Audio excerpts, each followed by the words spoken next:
All right, so this is going to be the beginning of a series just documenting how to build this car the way it is. I mean, currently it's set up for drifting. It's EJ platform still, and I've had it set up for basically one season now. It's been great. The EJ has been very, very good. It's a lot of fun. But long term with this car, I have been planning to do something different, just to get away from the EJ platform, something a little bit simpler, more reliable. I really just want to have something I change the oil in and switch the tire, so basically turn it on and go. But I'll give you a breakdown of what we got going on, so you know, maybe gain some knowledge for you guys trying to go down this route of rear-wheel driving your Subaru. And yeah, so let's dive in. Basically, it's a 2005 STI. I picked this up as a non-rolling shell. It was already caged, and I had another Subaru that I was building for drifting and rear-wheel drive, but it wasn't caged or anything like that, so I decided to change the chassis up completely. As you can see, the car is fully gutted. I have Lexan windows in the front. Everything else is glass. Sparco seats. You know, just your basic steering wheel. I have a Chase Base Hydro in here. And everything, like all the creature comforts have been removed. There's no heat, there's no AC, obviously. And I have the switch panel set up basically to the fuel pump, wired to the fans, and the ignition and push start. You can see back here, we got the block off plate for the back trunk. I don't really need it, but I got a good deal on it, so I figured why not.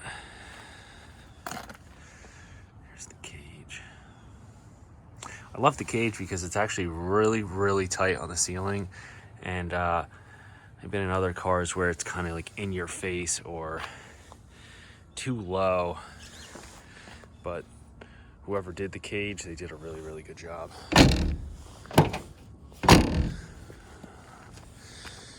So you can see, it's got the limited trunk. I like keeping it clean. I know a lot of drift cars tend to be kind of shit boxes, but it's just something about a clean build that I just love. Here's the trunk, simple. Battery box, and gutted. So wired up to a little disconnect, just so I can disconnect it in the winter and it won't die.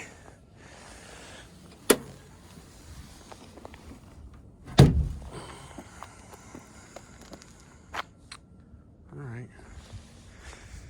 It's on field coilovers, which I really, really like these things. They're great. They ride awesome. And I had them all set up for basically what I wanted to do. Here's the motor setup currently. Tubs obviously have been removed, so I have clearance for angle. It's got modified knuckles out of a 2013 STI and TSS Fab Lower 60 mil extended control arms. And then basically it is just a open deck 257, forged rods and pistons, motor, cams, you know, belt heads, but still open deck. And it's got this forward facing turbo setup, which PSI Performance out in PA, they did all the work. And they did a really, really good job on the fab work.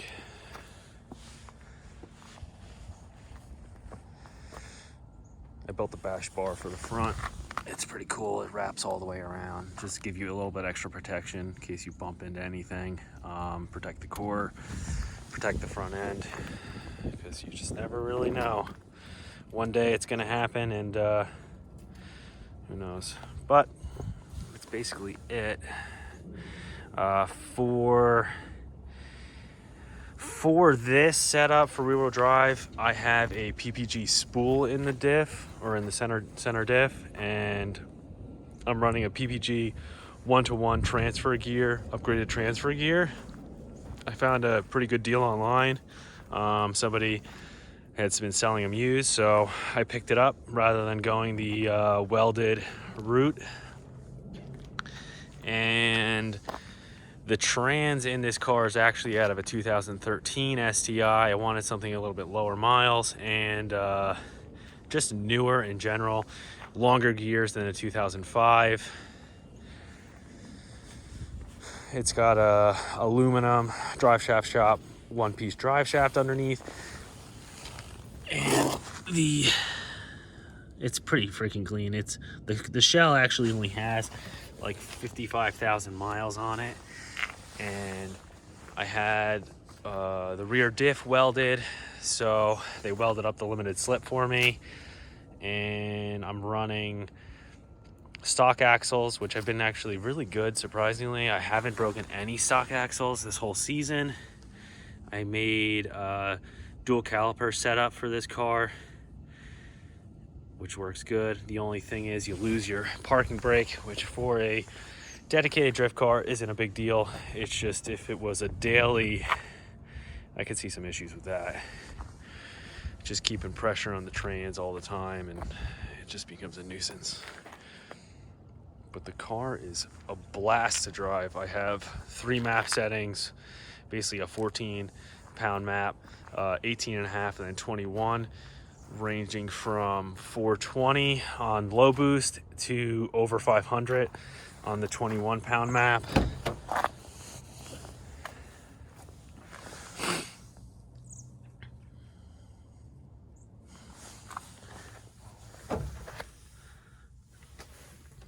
So we can show you how this goes. Turn the ignition, fuel. This is the gauges, which you don't really need right now. Make sure it's not in gear.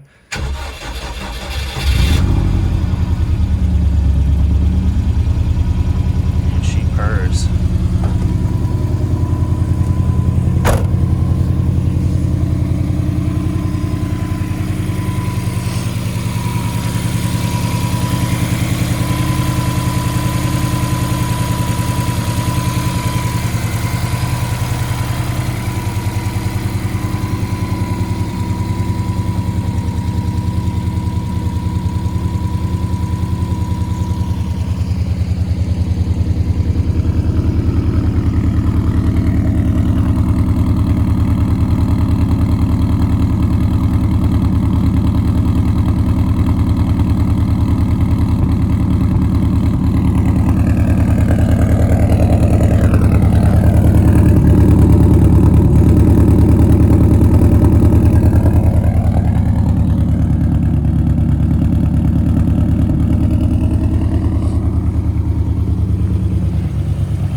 So now that you've kind of got a gist of what this car is about, I'm going to show you what we're going to be putting into it. So I picked this car up. It is a 240SX Vert, and it has a LS6 in it. After looking at it really closely, there's a lot of things I think I can transfer over to make it work into the Subaru from the 240 kit, which is very nice. Stuff like headers, but I I really won't be able to tell until I get this whole thing apart, I pull the EJ out, and I really start mocking this stuff up and seeing where we're at. So this car is going to be getting parted out. I'm parting out the full drivetrain in the Subaru. It's got a T56 in here that's been rebuilt, and the LS, you know, it just has minor stuff like a cam and head studs and stuff like that. Nothing crazy. But for drifting, I'm thinking long term, this is going to be financially a simpler option. It's going to be expensive up front, but I figure with the part out of my drivetrain setup right now, I think I'll actually net money on doing the LS swap. And I'll have a V8, which is, I don't know, some people love the LS, other people are going to hate me. A lot of people are going to say, oh, Jay-Z this, Jay-Z that, but, which was an option, but for the price, I ended up finding this thing, and I don't know, it's just simpler. Simpler is sometimes better, especially with drifting. You just want to get in the freaking car and drive. So we'll see how this goes. I'm planning on trying to make a mini build series of actually swapping a Subaru with an LS, or just kind of, you know, you get a general idea and to just do a out of the norm swap into a Subaru or any car in general. There's a lot of stuff to figure out, and there is not a lot of people out there who want to give up the secret sauce of, hey, how did I swap that into my car? You know, I would like to give that information out to people so they can do it.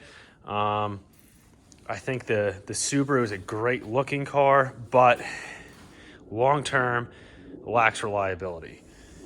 And anybody who's into Subarus knows that for a fact. You know, you get into them because you love the noise, you love the rumble, but at the end of the day, they're extremely expensive to modify and maintain. And especially doing a sport like drifting. So I guess this is it. I hope you guys enjoy, and I also hope you learned something. As I'm starting to pull stuff off of my car, maybe I'll explain how I did it for people who are trying to do the EJ setup rear-wheel drive, which is, like I said, it's been great. I haven't had any issues as far as things breaking. I actually had issues with aftermarket company stuff like upgraded axles, not DSS, braking, and that's really it. You know, went off the track once this year and kind of waffled some of my suspension up, but that's kind of to be expected. The car has just been good, and it's finally starting to feel more and more dialed in the more seat time I get with it, which it is what it is, but it also is the end of the season, so we have about 4 or 5 months until we can drift again. So it's a good time to just take her off the road and start going full-blown project car on it once again. So here it is. I hope you like it.